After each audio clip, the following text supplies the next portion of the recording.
1100 francs par jour. C'est-à-dire, j'ai un revenu de 10% par jour. Alors, pour que je puisse gagner plus, c'est de pouvoir trouver des collaborateurs, c'est-à-dire qui vont vouloir venir m'aider à pouvoir travailler avec 10 000 francs et nous allons gagner ensemble 1000 francs par jour au lieu de gagner 100 francs par jour.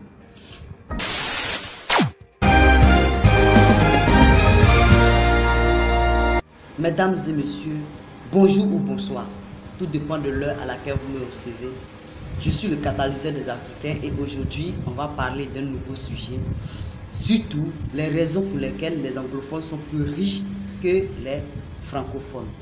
Alors, si tu viens de nous prendre en marche, n'oublie pas de t'abonner, de liker, de commenter, surtout donner ton point de vue sur nos différentes vidéos et donne autour de toi, partage autour de toi pour que toute la majorité des personnes soient informées et puissent connaître les avantages de cette vidéo, les avantages de ce qu'ils ratent, qu'ils ne comprennent pas. Alors, aujourd'hui, on va parler de 5 points, 5 différents points pour lesquels les francophones restent pauvres, tandis que les anglophones vont de l'avant. Alors, toi qui viens de nous prendre en marche, surtout sur cette chaîne, on parle de business, on parle d'entrepreneuriat, on parle surtout d'investir jeune, c'est-à-dire quels sont les travaux que tu peux faire lorsque tu es jeune. Le premier point que nous allons aborder, c'est que notre environnement n'est pas propice à l'entrepreneuriat, surtout. Soyons d'accord, c'est que nous sommes africains. Dans notre continent, nous sommes là uniquement à travers nos cultures. Nos cultures nous ont donné assez de moyens, assez de définition de choses que nous devons pouvoir exercer.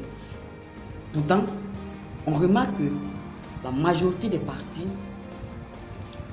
nous avons biaisé notre système dans une éducation, c'est-à-dire que aller dans l'industrie. Pourtant, nous n'étions pas habitués à ce système-là. Nous étions habitués à l'agriculture, mais l'agriculture n'était pas moderne. Donc la seule chose que, ou bien l'une des choses que les Africains doivent pouvoir mettre en place, c'est qu'ils doivent mettre dans leur tête que tant qu'ils vont continuer à vivre dans le moment manuel, c'est-à-dire les activités champêtres manuelles, ils vont toujours rester dans la pauvreté. Et quand ils vont commencer à se réveiller, c'est-à-dire mettre l'industrie, commencer à industrialiser leur commerce, alors ils vont prendre de l'ampleur, ils vont avoir un système qui va pouvoir les nourrir, tous ces vastes continents. Il y a un vidéaste qui a dit, c'est-à-dire un entrepreneur qui disait que si en 2050 nous devons atteindre 2,2 milliards d'habitants en Afrique, alors qui va nourrir tous ces Africains, surtout que nous évoluons avec la masse. Alors nous devons développer une compétence, c'est-à-dire faire de sorte que notre entrepreneuriat soit propice à nous et notre culture puisse aller de l'avant. La deuxième méthode, la deuxième raison pour laquelle les Africains francophones restent toujours au bas niveau, c'est que nous sommes tous divisés. Quand je dis nous sommes tous divisés, c'est-à-dire l'Africain ne veut pas être ensemble avec son frère. Il veut toujours évoluer seul, aller dans un seul côté. C'est-à-dire si je trouve de l'or quelque part, je dois être la seule personne à pouvoir bénéficier de ce privilège. Je dois pouvoir m'enrichir seul. On est tous divisés. La preuve en est que si un Africain qui veut trahir, ce ne sera pas une autre personne, ce ne sera pas une autre personne qui vient d'ailleurs, d'Asie, d'Europe, non, nulle part ailleurs.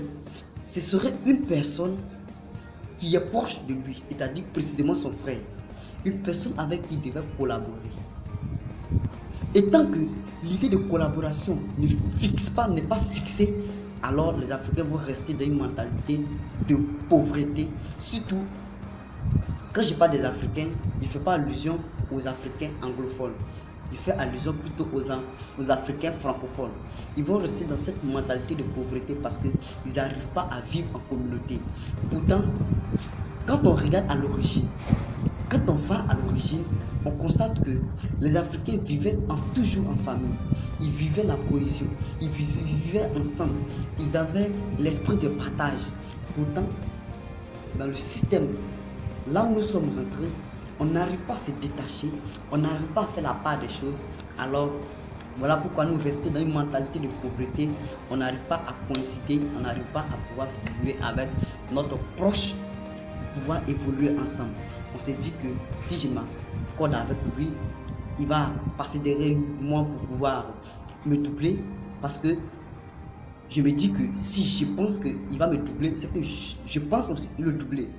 Voilà, vice versa. Voilà pourquoi les Africains n'arrivent pas à pouvoir confier leur business à leurs propres frères africains. Voilà pourquoi ils n'arrivent pas à s'entendre. Même Bill Gates arrive à s'accorder avec certaines personnes.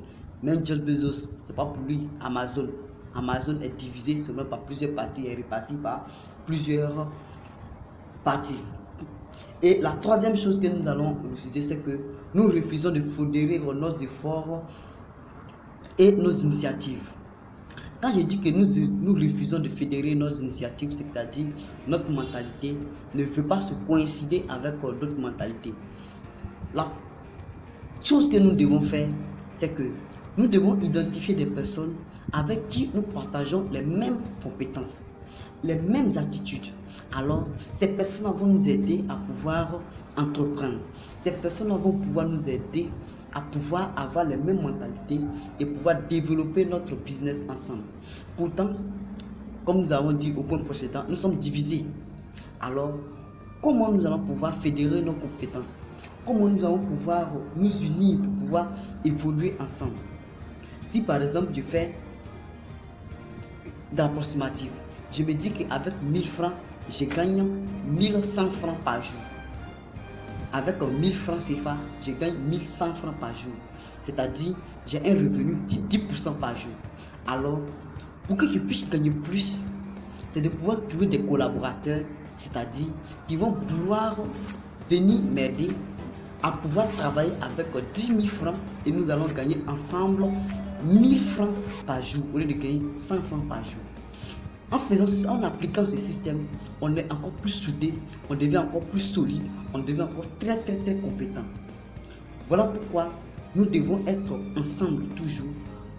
2 ou 3 personnes s'accordent et trouvent un business, et trouvent une compétence auquel ils vont pouvoir s'adonner. Ça, c'est le troisième point. Le quatrième point, c'est que c'est l'utilisation du franc CFA qui nous détruit tous. Le fait d'utiliser une monnaie qui n'est pas fabriquée chez toi, c'est-à-dire tu n'as pas le contrôle de ta monnaie. Si par exemple, moi je dois aller chercher ta nourriture pour t'envoyer. La nourriture que tu manges, c'est moi qui dois te donner. Alors toi tu me donnes toutes les compétences, tout ce que j'ai besoin pour pouvoir préparer la nourriture pour aller te donner. C'est-à-dire, si j'ai besoin de 15 kg de riz, tu me donnes les 15 kg de riz et je prépare pour toi sur une durée de 2 semaines. Je vais préparer 15 kg de riz sur une durée de 2 semaines. Et le système, c'est pas toi qui prépares. Donc tu ne maîtrises pas comment évoluent les ingrédients, comment le marché évolue, combien fait le prix du sac de riz ou bien des 15 kg. Quand tu ne maîtrises pas tout ce système-là, alors on peut te doubler facilement. On peut t'embobiner. Et tant que les Africains ne vont pas pouvoir prendre en main, c'est-à-dire la fabrication de leur monnaie dans leur propre pays, ils vont toujours être manipulés. Parce que qu'est-ce qui prouve que tout ce qu'ils fabriquent vient à nous. Ils peuvent fabriquer la monnaie beaucoup plus et venir payer les employés, leurs propres employés qui sont dans le continent ou dans le pays. Alors ils ont le monopole des chiffres d'affaires. Toi, qu'est-ce que tu peux dire? Rien dire, parce que tu n'as pas d'idée, tu n'as pas ton mot à dire, tu ne sais pas fabriquer ta propre monnaie. Alors voilà l'idée de l'inflation dans nos différents pays. Notre valeur, la valeur de l'argent évolue. La valeur de l'argent évolue, la cherté de la vie.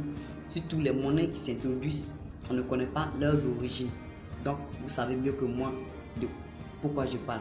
Et la cinquième raisons pour lesquelles les Africains francophones restent pauvres, tandis que les Africains anglophones restent riches.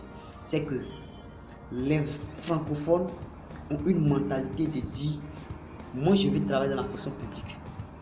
Laissons ça. On se dit que je vais avoir la licence, le master, le doctorat et puis travailler, avoir un bon emploi. Pourtant, ça n'a rien à voir. La vie n'a rien à voir avec les diplômes. La preuve en est que si tu as le doctorat, il y a des activités que moi qui dois te recruter, j'ai peur même de te recruter. Je me dis que tu vas prendre ma place. Alors, à quoi bon sang? Si ton diplôme est mieux que pour moi, c'est que pourquoi je vais t'embaucher? Pourquoi je vais t'introduire dans mon système? Parce que demain tu vas pouvoir prendre ma place quand le boss ne sera pas là. Pourquoi chercher la licence, le master, le doctorat, tandis que tu ne sais rien faire encore? La meilleure manière d'évoluer, c'est de laisser les diplômes, les gros diplômes, et venir à la raison pour laquelle nous sommes nés, c'est de travailler, vivre et pouvoir être indépendants. Si tu as les mêmes objectifs que moi, abonne-toi à cette chaîne, parce que nous sommes au dernier point. Nous allons attaquer rapidement le point bonus, qui n'est rien d'autre que nous n'avons pas de projet. Et nous tous nous sommes focalisés sur la carrière artistique. On s'est dit que nous voulons telle carrière, nous voulons évoluer dans cette mentalité. Tandis que la meilleure manière d'évoluer dans ce système-là, il faudrait toi-même créer ton propre business qui va te rendre riche, qui va te rendre prospère. Alors sur ce, je suis content que vous arrivez à la fin de cette vidéo. Nous avons pu partager le maximum de conseils que nous allons pouvoir faire et nous avons pu faire. Alors, si vous voulez continuer de nous suivre, abonnez-vous surtout, partagez autour de toi. Donnez en commentaire les raisons pour lesquelles les Africains restent pauvres, même si je n'ai pas mentionné dans cette vidéo. Et je vais prendre le temps de faire une autre vidéo à partir de vos commentaires. Alors, merci, ciao, bisous.